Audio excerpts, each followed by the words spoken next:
रोशनपुर नाम के गांव में चंदा और शांति नाम की जिठानी और देवरानी रहती थी।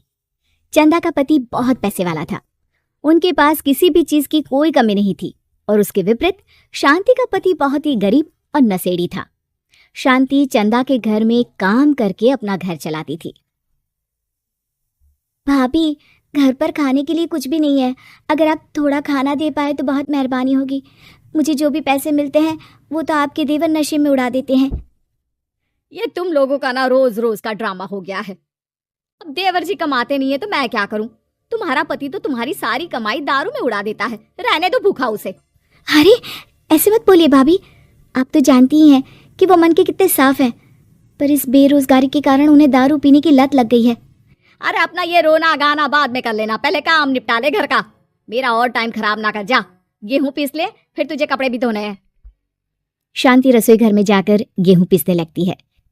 पीसते पीसते कुछ गेहूं वहां कपड़ों में गिर जाते हैं, जिसे देखकर उसके दिमाग में एक आइडिया आता है। क्यों ना ऐसे ही थोड़े गेहूं मैं अपने पल्लू में बांधकर घर ले जाऊं, फिर एक बर्तन में जमा कर लूंगी और उसे पीसकर रोटी बना लूंगी। कुछ दिन तो ऐसे ही चलता रहा, मगर फिर एक दिन चंदा ने शांति को ऐसा करते हुए देख लिया। अरे पहले तो मुझे लगा तुम लोग बस गरीब हो, पर तुम लोग तो चोर भी हो। चोरनी कहीं की। मुझे तो लगता था तू गेहूं पिसती है, पर तू तो अपने पल्लू में गेहूं छुपा कर ले जाती है। निकल मेरे घर से। मुझे माफ कर दो भाभी, हमारे पास खाने के लिए एक दाना तक नहीं था, इसलिए मुझे ये सब करना पड़ा। अरे तुम लोग मेरे रिश्तेदार हो, इसीलिए दया कर कर तुझे मैंने अपने घर पे काम पर रख लिया, पर तू और तेरा पति हमारे खानदान का नाम मिट्टी में मिलाने पर उतारू हो चुके हैं। आपको मुझे जितनी गालियां देनी है दीजिए, मारना है तो मार भी लीजिए भाभी, पर मुझे काम से मत निकालिए। परिवार की बात है, वरना कोई और ऐसा काम करता ना तो धक्के मार कर कब से घर का बाहर निकाल दिया होता। रोते रोते शांति अपने घर चली जाती है, जहां उसका नशेड़ी पति कहता है, अरे कहाँ रह गई थी कामचोर?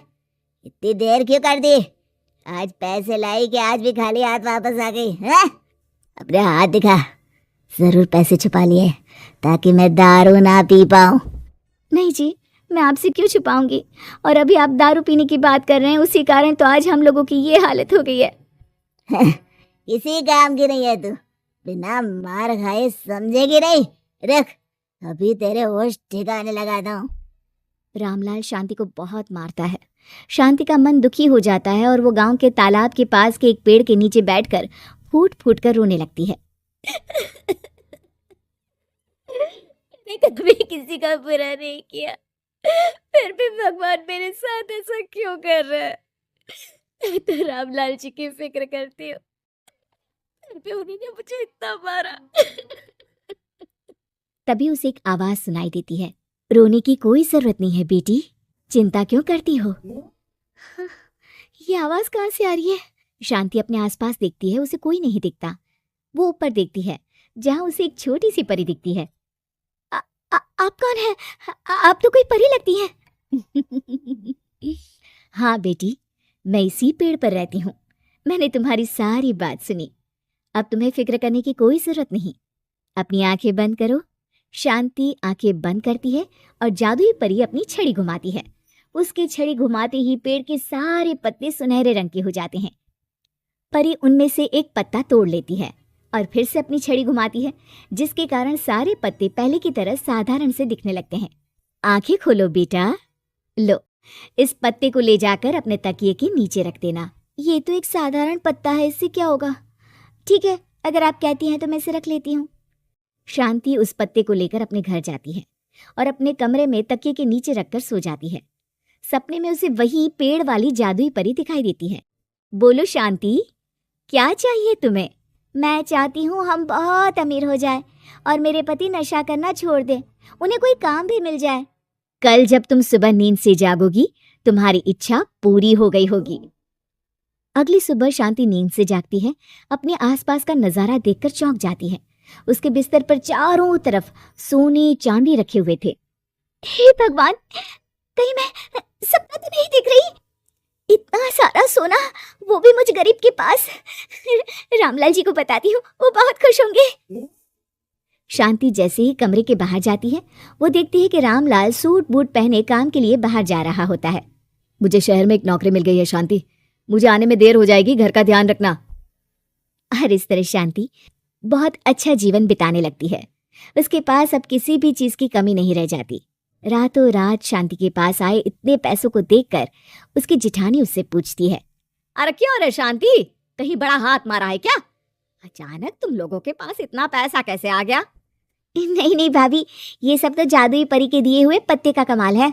शांति जादुई पत्ते के बारे में सारी बात चंदा को बताती है, जिसे सुनकर चंदा के मन में लालच आ जाता है और वो झूठ मूठ रोते हुए उसी पेड़ के नीचे जाती है जहाँ उसकी रोने की आवाज सुनकर जादुई परी कहती है, क्या हुआ बेटा, क्यों रो रही हो? मैं बहुत गरीब हूँ, मेरे पति मुझे बहुत मारते हैं, अब मैं जीना नहीं चाहती। चिंता मत करो बेटा, अपनी आंखें बंद करो। जादुई परी चंदा को भी उसी पेड़ का एक पत्ता देती है और तकिए के नीचे रखने को कहती है। चंदा उस पत्ते को लाकर अपने तकिए के नीचे रख लेती है और अगली सुबह जब उठती है तो उसके कमरे में चारों तरफ सांप बिच्छू रहते हैं। अरे बचाओ बचाओ, कोई मुझे बचाओ। ये कैसा पत्ता है जिसे लाने के बाद उस गरीब शांति के पास तो इतना सारा सोना आ गया, और मेरे चारों तरफ ये सांप बिच्छू। अरे कोई बचाओ। चंदा अपनी जान बचाती हुई शांति के पास जाती है। चलिए भाभी, मुझे लगता है आपके घर में सांप बिच्छू को बस जादुई परी ही हटा सकती है। दोनों मिलकर जादुई परी के पास जाते हैं। ये सब तुम्हारे बुरे इरादों का नतीजा है चंदा।